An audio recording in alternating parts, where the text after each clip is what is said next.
This 27-year-old Malaysian called Jolo, he convinces the Prime Minister of Malaysia to set up a sovereign wealth fund and raise $6.5 billion with Goldman Sachs. And he just goes ahead and steals it, takes half of it, sends it through offshore centers.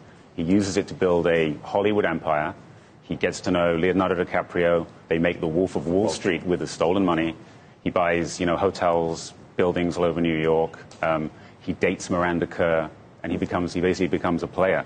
And nobody knows the truth about him. Do you think he's a psychopath?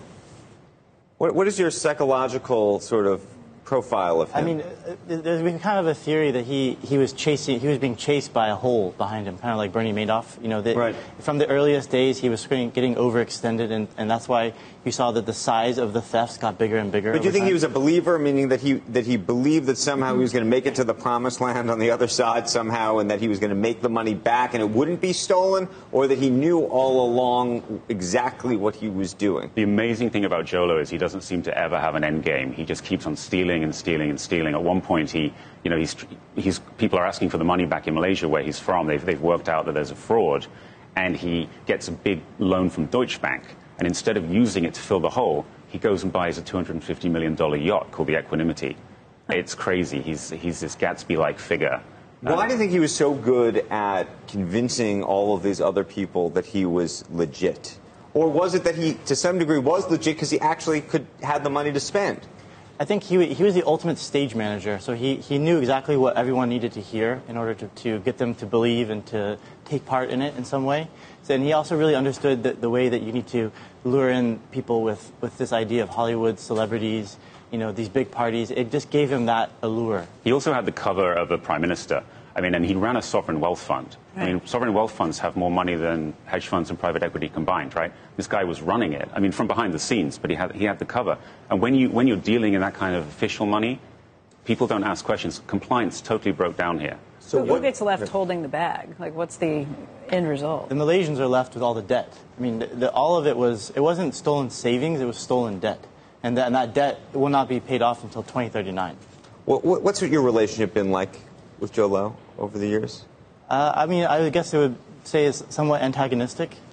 We've tried to get him to explain more about what happened in this, and he hasn't wanted to. He has made a massive play to try to stop our book from being. Right. Well, that's where I was going with this. In the UK, so he's tried to stop the book's publication completely. So Jolo is living in China, as we know from our sources, probably protected by the Chinese government, and he has a lot of this money that he stole, and he's obviously not now able to use the U.S. financial system because there's a DOJ probe into this whole matter, but he's able to still use his money, and he's hired big law firms to represent him, including Schillings in the UK, who have been sending legal letters all around, telling independent bookstores around the world that they shouldn't hold this book.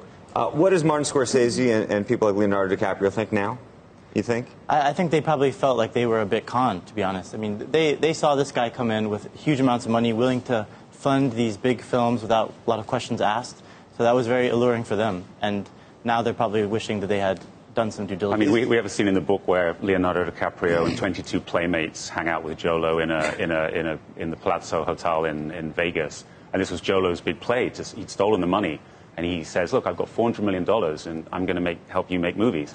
And at that time, DiCaprio was facing problems with Warner Brothers about making The Wolf of Wall Street, so he provided him the money. But it's blown up, really, for him. Is there a lesson in this, especially for all these big institutions that somehow were conned?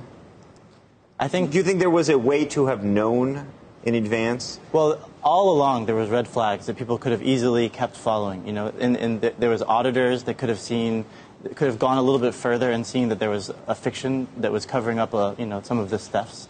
I think the big question here is about Goldman, right? Goldman is now the focus of a criminal probe by the Department of Justice. What did they know?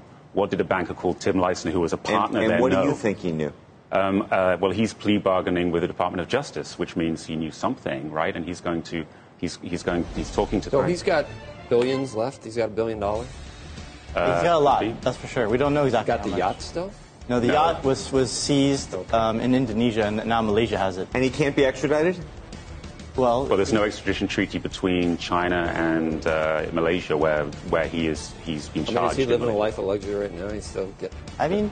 As far as we know, he's still living a life of luxury. He's moving between places in private jets and living. Crime pays, I think. He's reading Mark Rich's the book about Mark Rich. He is. He's Mark Rich's. Is that a joke? Well, no, he's reading a Mark Rich's. We know this from people who know him because that's a model.